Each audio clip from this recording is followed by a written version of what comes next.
Инвестиция жетімнің күйін кешіп жүр. Салада салғырттық басым. Осы аптада мемлекет басшысы халыққа жолдау жариялағанын білеміз. Ондағы ең көпсін алған бағыт осы. Президент жүйені жаңғыртуды міндеттеді. Жауаптылардың ендігі әрекеті қандай болмақ? Бүгін осы сұраққа жауап іздейміз. Сәлден кейін студияға Қазэнерджи инвесторлар қауымдастығының төрағасы Болат Ақшолақов келеді. Армысыз әлеумет. Эфирде түйін, бізбен бірге болыңыздар. Алдымен инвестиция ұғымына тоқталайықшы. Қарапайым тілмен түсіндірсек, ел экономикасына қаражат тарту. Шетелдік ірі компанияларды, бизнес серкелерін Қазақстан нарығына шақыру. Олар елдің әр өңірінде жаңа зауыттар мен кәсіпорындар салады. Сол арқылы жаңа жұмыс орындарын ашады. Бізге инвесторлар келіп жатыр. Бірақ дені шикізатқа қызығады. Ал бізге өңдеу саласына бет бұрыс керек. Айталық, Қазақстан көмірге бай ел. Қор мол. Бірақ қатты отын тек шикізат күйінде экспортталып жатыр. Оны терең өңдесе 200-ден аса дайын тауар шығаруға болады. Бұл жалғыз ғана мысал. Барлық салада осындай түйткіл бар. Инвесторларды тікелей өндіріске шақырудың маңызы осында. Өңдеу өнеркәсібінің соңғы 5 жылда жалпы қосымша құны 2 есе өсіп, 17 триллион теңгеге жуықтады. Жалпы ішкі өнімдегі үлесі 12,4%. Былтыр 160-тан аса жаңа өндіріс іске қосылды. 12,5 мың тұрақты жұмыс орны пайда болды. Бұл көрсеткішке көлгірсіп, арқаны кеңге салуға болмайды. Табысты тек мұнайға байламай, экономиканы әртараптандыру үшін ірілі-ұсақ инвестицияға ұмтылу нарық талабы. Оның үстіне елде инвестициялық кезеңнің жаңа дәуірі басталады. Әлемде инвесторларға талас күшейген тұста Қазақстан осындай батыл шешім қабылдады. Президент Бектеновке 10 күн уақыт берді. Осы аралықта үкімет басшысы инвестицияға қатысты ұсыныстар әзірлеуі тиіс. Әйтпесе, еліміздегі инвесторлармен қарым-қатынас жүйесі күрделі әрі бытыраңқы. Қағазбастылық көп, түрлі органдардың құзыреттері қайталанады. Ал қазіргі күрделі ахуал кезінде инвестиция тарту кезек күттірмейтін мәселе. Бізге жаңа ұстаным керек. Қалай болса да инвестиция тарту бойынша барлық үйлестіру жұмысы тікелей премьер-министрге жүктеледі. Жаңа министрлік құрудың қажеті жоқ, деді президент. Инвестиция икемділер көретін игілік. Бірақ содан қапы қалып, сан соғып отырғанымызды мемлекет басшысы ашық айтты. Мардымсыз деп жауаптылардың жауапсыздығын сынады. Себебі инвестор тарту саясаты ақсап тұр. Үкіметке түйткілге үңіліп, қомақты қаржы тарту жүйесін түгел жаңғыртуды тапсырды. Сонымен, жаңа инвестициялық кезең қашан басталады? Нысаналы ығыл тарқатсын. Бізге бұйырған шикізатты батпан құйрық деуге болмас, себебі мұнай-газсыз-ақ шекесі шылқып отырған елдер жетерлік.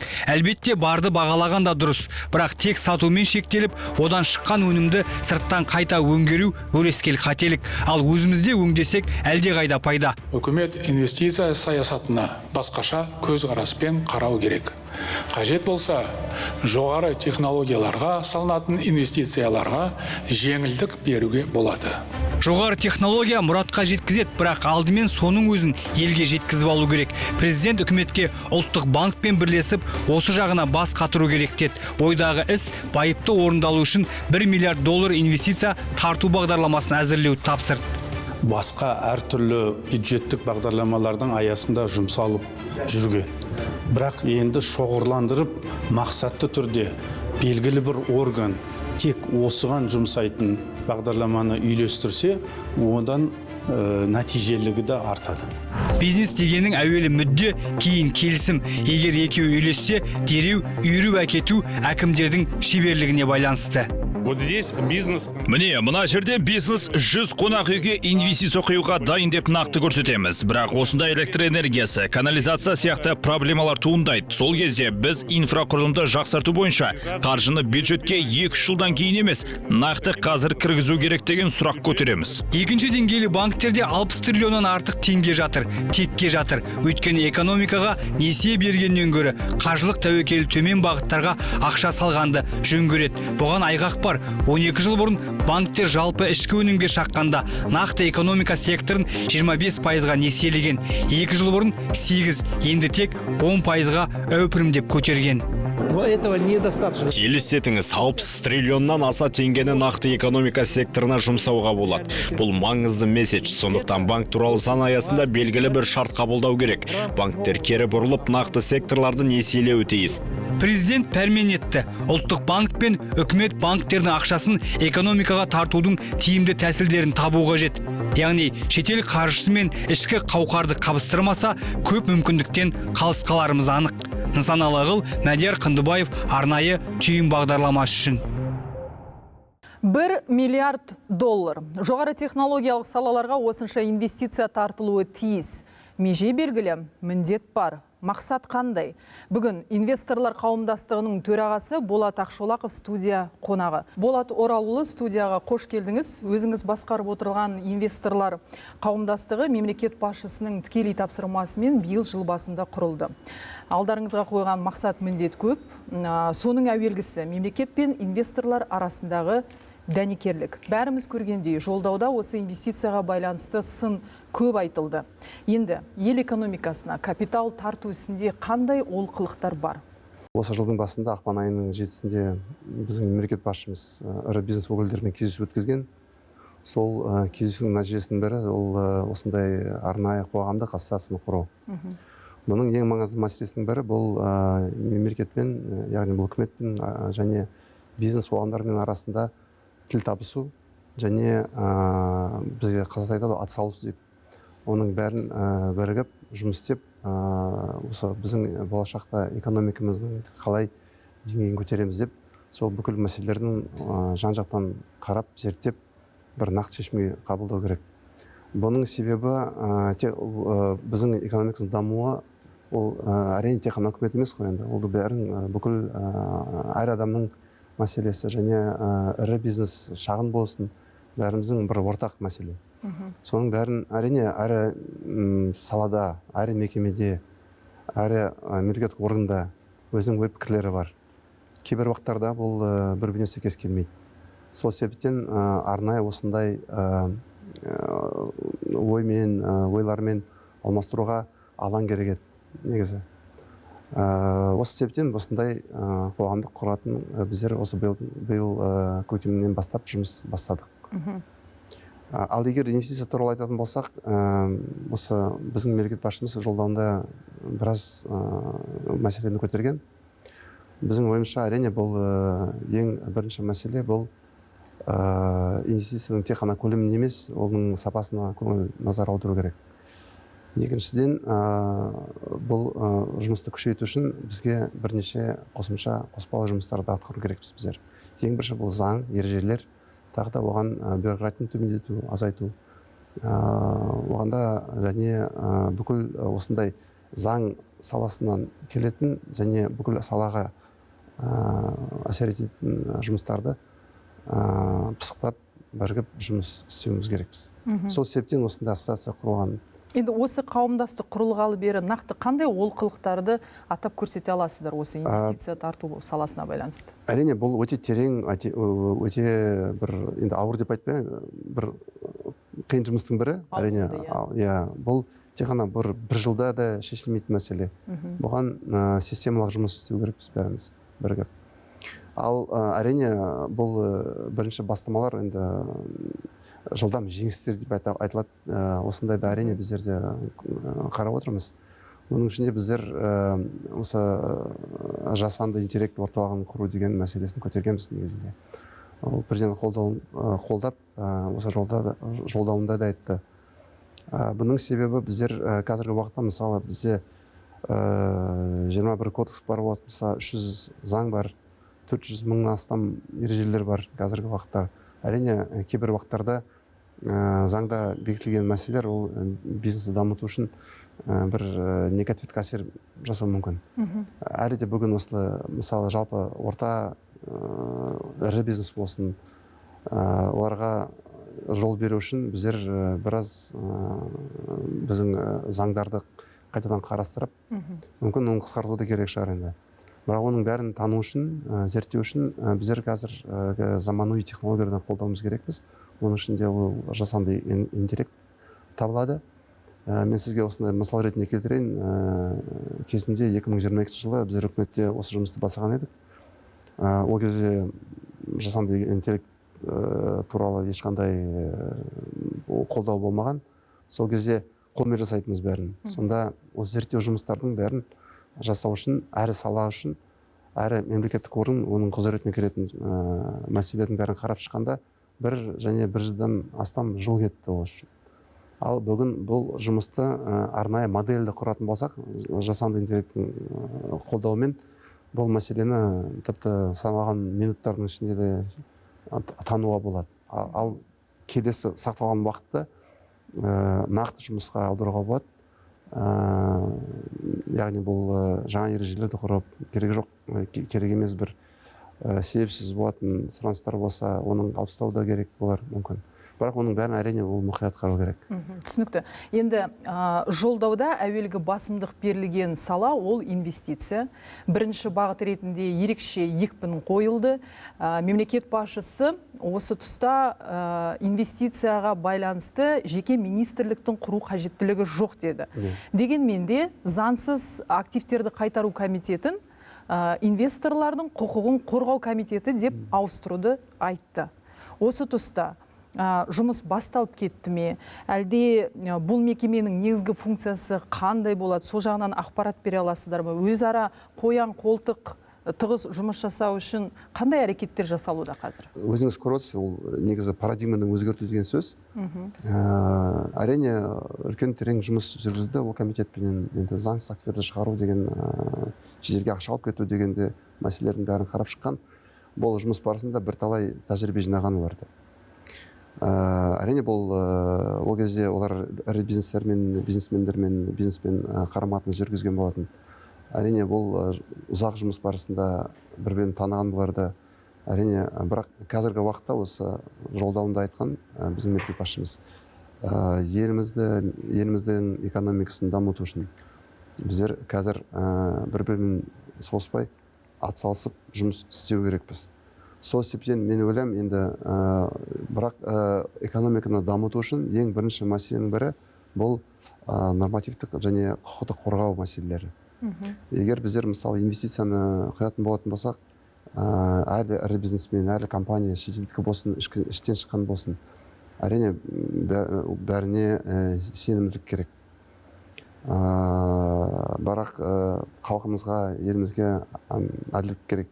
Оның бәрін осы комитет қарастырады деп ойлаймын. Қазір тек қана іштен емес, жан-жақтан геополитика, геосаясаттың қаншама сұраныс қиыншылықтарын өзіңіз білесіздер. Соның бәріне әзір болуымыз керекпіз. Біздер қазақта асар деген сөз бар. Көп болса жүк жеңіл дейді ғой. Сонда біріміз ауызбіршілік болмаса, біздер ешқандай бір нақты нәтижеге жете алмаймыз. Сондықтан біздер қазіргі енді осы жаңа парадигма жолдан кейін аталған сөздің мағынасы бұл бәріміз біртұтас болып, бір бағытпен жүруіміз керекпіз. Бірден айта кету керек, инвесторлар үшін бұл біздің елге деген сенімділікті арта түсетіні сөзсіз. Ол сенімділіктің деңгейін көтеретін мәселе. Енді инвестиция тарту бойынша Қазақстан орталық Азияда көш бастап тұр. Жалпы біздегі инвестклимат қолайлы деп айтуға болады. Дегенмен де президент жолдауда инвестиция жетімнің күйін кешіп отыр деді. Нені түзету керекпіз? Нақты айтасыз осыны? Шынымен айтқанда енді тарихи біздер Орта Азия және тек қана Орта Азияда емес, одан да кеңейтілген жерлерді, елдерді алатын болсақ, тікелей шетелдік инвестицияның тартуына енді бірінші орында болып есептелеміз біздер. Ал алғашта келешекте де сондай қалады деп сенімдеміз. Бірақ әрине ол үшін біраз жұмыстарын жасау керек. Егер бір тарихқа қарайтын болсақ, 90 жылдардың басында біздер ең осы тәуелсіздігіміз алған күннен бастап ең үлкен ірі мәселе болатын бұл қалай экономиканы көтеру мәселелер болған. Әрине ол кезде ақша да жоқ, қаражат та жоқ. Енді мүмкін де бірінде жетпеген болар ол кезде жаңадан құрылған мемлекет. Сондықтан тікелей шетелдік инвестицияларға өте үлкен назар аударылған. Бұл үшін құқықтық реформа жасалыпты. Бұл 94-95 жылына нақты бір үлкен құқықтық реформа жасалған болатын. Бұның бағыты қалай біздер инвестиция климатты жақсарамыз, және қалай ол инвесторларға және біздің мемлекетімізге пайдалы болады деп осындай терең жұмыс жүргізген. Бұның нәтижесі 95 жылы біздің құқықтық реформа жасалған. Бірақ ол уақыттан кейін қанша 30 жылдай уақыт өтті. Әрине бәрі ескереді. Және жан жақтан бүкіл салалар, адамдар дамиды. Жаңа сұраныстар туғызады. Жасанды интеллект деп айтып отырмыз. Соның бәрімен солар сұраныстарға бәріне әзір болу үшін біздер тағы бір циклдан өту керекпіз қазір жағдайда. Бұл біріншіден. Екіншіден, соңғы уақыттарда Қазақстанға тікелей шетелдік инвестицияның көлемі төмендеп бара жатыр деп. Шынымен солай, бірақ ол деген мәселе тығыз шикі зат, әсіресе мұнай саласына байланысты. Ең ірі инвестициялардың циклы өтті. Ол геологияның өзінің ерекшелігі. Ол мұнай саласы, бұл әрі 5-10 жыл сайын үлкен ақша құяды. Одан кейін тағы келесі 5-10 жыл соның нәтижесін, соның несімен инвестицияның пайдасын көреді. Бұл жыл сайын енді инвестиция жасамайды. Бұл жақынарда мұнай салада үлкен кең орын, теңіз деген кең орын бар. 50 миллиард шамасындағы инвестиция аяқталды. Енді ары қарай ондай көп инвестиция болмайды. Бұның себебі ол қажеті жоқ. Бұл геология және өзінің саламыздың ерекшелігі сондай. Сондықтан әрине бұл осындай сәл-сәл азаю мүмкін, бірақ қазір жаһандық бәсеке күшейіп тұр осы капитал үшін. Әлемдік дүниежүзілік бәсеке күшейіпті. Көршілес елдер, болмаса басқа осы жердегі елдердің бәрі сол капиталға бірмен күресіп жүр қазір. Әрине бұл осы еске алып, біздер осы еліміздің инвестиция климатын күшейтуіміз керекпіз. Бірақ ол тағы да айтайын, бұл тек қана инвесторлар үшін емес, ол мемлекет үшін де пайдалы болу керек. Енді президент жаңа бағдарлама әзірлеуді тапсырды. Экономиканың жоғары технологиялық салаларына $1 миллиард дейін инвестиция тарту тетігін табуды айтты. Осы жайында кеңірек түсіндіріп беріңізші, бұл салаға осыған дейін тартылған инвестицияның көлемі қанша еді және алдағы міндет меже қандай? Қазіргі осы сіз айтқан технологиялардың бәрі бұл заманауи технологиялар. Тіпті осы 5 жылда бұрын ешкім жасанды интеллект туралы ештеңе айтпайтын еді. Жаңа бастап цифрландыру жұмыстарын бастаған едік біздер бәріміз. Және енді ол қазір енді өте жылдам шапшаң дамып жатыр. Сол себептен $1 миллиард деген ақша, бұны енді былай салаларға бөлетін болып көретін болсақ, мүмкін ол да жетпейтін ақша болар енді. Бірақ оны бәрін зерттеу керек. Мен сізге себебін айтайын, заманауи технологиялар ол бірінші жасанды интеллектті айттық біздер. Екіншіден цифрландыру. Және келешекте бұл автоматизациялау. Бұның бәрі біздің цифрландырудың мәселесінің шамасында.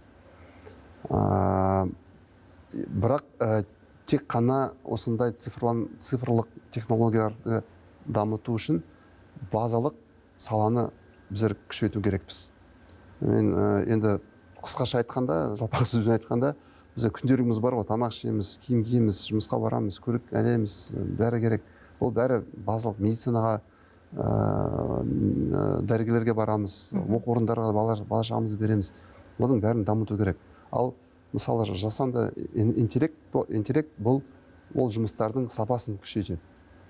Бірақ базалық салалар дамымайтын болса, жасанды интеллекттің пайдасы да ондай көп болмайды. Әрекет бермейді. Әрекетті бермейді, иә.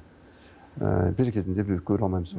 Енді Біздің пікірімізше, егерде осы сала жандана түссе, онда қағазбастылықты азайту мәселесі де шешілетіні сияқты, иә? Әрине. Өйткені қанша жылдан бері айтылып жатыр, жүйелі реттелмеді, оны шешу мәселесі шешімі қандай деп жан-жақтан сұрайды. Дегенмен де осы инвесторлармен қарым-қатынасты жақсартудың бірден-бір тетігі осы қағазбастылықтан арылу деп Әрине, ойлаймын. мен сізге де қосымша бір хабар берейін. Цифрландыру мәселесінде арнайы бір әр саланың өзінің ерекшелігі бар. Бұны жасау үшін тек қана салаға ақша, ол технологиялардың мәселесі емес, бұл ең басында айтқанымыз, бұл ережелер, сондай заңды сұраныстар өте көп деп айтамыз. Яғни бұл бюрократия деген сөздің бірі. Ал бүгін сіз айтып отырсыздар, қағаздың жұмыстың енді қолмен басқару деген жұмыстар көп, оның бәрін қысқарту керек әрине. Сізге мысал ретінде келтірейін, осы керемет жұмыс атқарылған Қазақстанда. Бізде ЕГОВ деген халық үшін үлкен жұмыс жүргізілген. Қазір бәріміз соның пайдасын көріп отырмыз. Мысалы, бұрын біздер қаншама мекемеге барып, күтіп, оның уақытын сағаттармен, есеп сағаттарды қаншама уақытты жойып. Қазіргі уақытта бұл тек қана компьютерге кіресіздер, керек заттарын аласыздар да 1 минуттың ішінде шешіп береді сіздерге. Ол өте үлкен жетістік.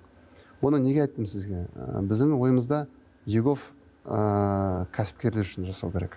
Біздер сол мәселені қазір талқылап отырмыз. Бөлек? Бөлек. Бұл ЕГОВ бұл адамдар үшін, біздің азаматтарымыз үшін. Ал ЕГОВ бизнес деген бұл арнайы осы біздің әр салаға, осы бизнеспен айналысатын адамдар үшін жасалған. Соны біздер сол жұмыстардың тек концепциясын бастап жатырмыз қазір. Бәріміз бірігіп, цифрлық министрмен бірге, және стратегиялық жоспарлау агенттігімен бірге. Біздің қоғам, соң бүкіл ірі бизнестің өкілдерімен біздер бас қосып, соны ойлап отырмыз қазір. Нәтижесінде ЕГОВ бизнес деп жасайтын болсақ, бұл үлкен үлесін қосады деп. Нақты тек қана позитивті үлесін қосады және жеңілдік береді бизнеске. Жалпы біздің нарық қандай инвесторлар үшін тартымды және көбіне қай салаға келеді, сондай-ақ біз немен қызықтырамыз? Ең басынан бастап біздің байтақ жеріміз өте бай. Енді пайдалы қазбалаға бай жер. Әрине ең бірінші бағыт бұл мұнай, тау-кен деген жерлерге көп шетелдік инвестордың көзқарасы сол салаларға болған. Ал соңғы жылдары біздер бұларға айтамыз, тек біздер өндіріс емес, бізге өңдеу керек шикізатымызды. Тек қана осы шикізат сатпай, бір өңдеу жұмыстарын жасап, енді соңғы болмасын, бірақ тауарларды сату керекпіз біздер. Қосымша пайдасымен. Сол салаға қазіргі соңғы жылдары біраз инвестиция тартылды. Ірі компаниялар тек қана мұнай, болмаса тау-кен салалардан емес, ол технология компаниялардың біздер көріп отырмыз, олар да келуге әзір. Бірақ бізге сәл ғана бір қадам қалды, осы біз бүгін талқылаған мәселелердің бәрін қалпына келтіретін болсақ, заң ретінен, түсінік ретінен, ережелер ретінде, әрине ол деген енді болашақ деп айтайын, келешек деп айтайын, ол жақындағы 3-5 әрі келсек 10 жылдан аспау керек ол жұмыстың бәрі. Және біздің экономикамыздың деңгейін көтеру үшін біздер тек қана өндіріс емес, өңдеу көбейту керекпіз. Сол себептен шикізат жеткілікті Қазақстанда. Енді осы жолда да мемлекет басшысы өзіңіз білесіз, көмір туралы айтты. Өте керемет сигнал біз үшін. Бұның себебі біздер өте көмірмен бай ел. Соның бәрін ертең жаңартатын энергияны оған да көңіл аудару керек, бірақ көмірдің де пайдасын біздер шектеуге жол бермеу керекпіз. Бұның себебі қазір көмірді өңдеу технологиялары өте дамыған. Оның технология несі бағыттары бұл біздің қоршаған қорғауды экология, яғни оған әсер, ондай едәуір үлкен әсер етпейтін технологиялар бар әзір. Ол да дамып жатыр жылдан жылға. Оны да тарту керекпіз бәріміз. Болат Оралұлы, студиямызға арнайы келіп, сұрақтарымызға жауап бергеніңізге көп рахмет. Бастысы экономикамыздың деңгейі көтеріліп, әр тараптанып, мемлекетіміз көркейе берсін деген тілек Айтқаныңыз қана. болсын. Рахмет, Рахмет. рахмет. Біз жалғастырамыз. Жолдауда ең көп қолданылған екі термин бар екен. Бірі жасанды интеллект, екіншісі осы инвестиция.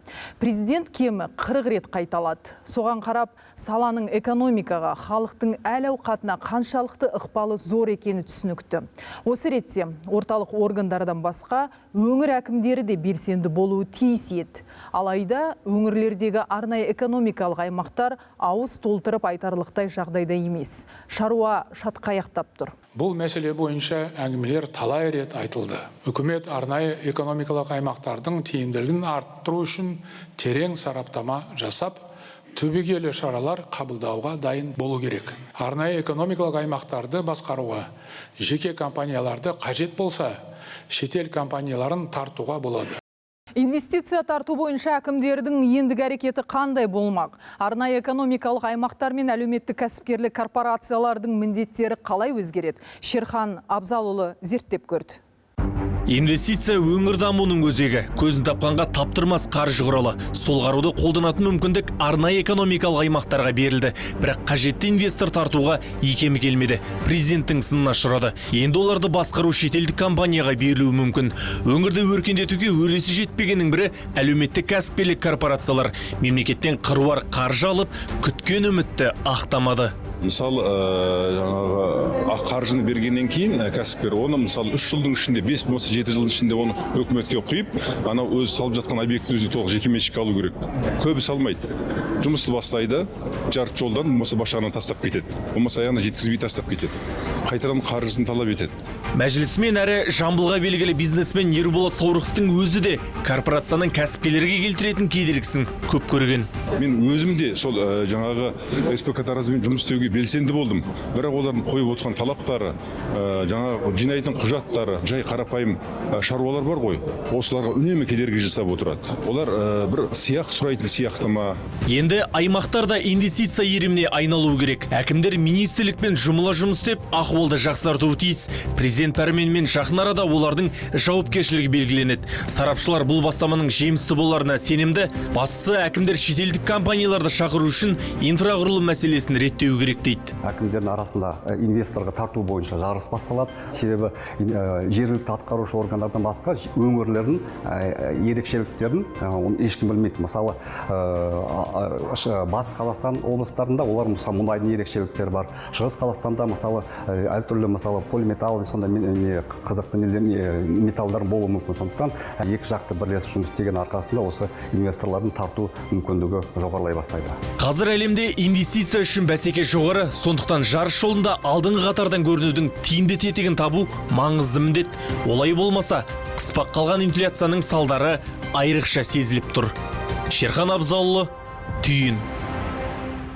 Түптеп келгенде түйін бір, міндет пен мүдде ортақ. Шикізатты елде терең өңдеп, сан алуан дайын тауар шығару. Экономиканы әр тараптандыру деген осы. Әттеген айы бұл жұмыс жүйесіз. Қаржы құюға дайын шетелдік алып компаниялардың алдын тосады, қолдан көп кедергі келтіреді. Ал олардың ақылын матап, ақымақ қыла алмайсың. Өйткені құйған қаржысының қайтарымын күтеді. Сондықтан инвесторларды сендіру, кейде тіпті көндіру үшін әуелі іштегі былықтарды жою қажет. Президент пәрмен етті. Түйткілдің түйіні осы. Келесі жұма жүздескенше.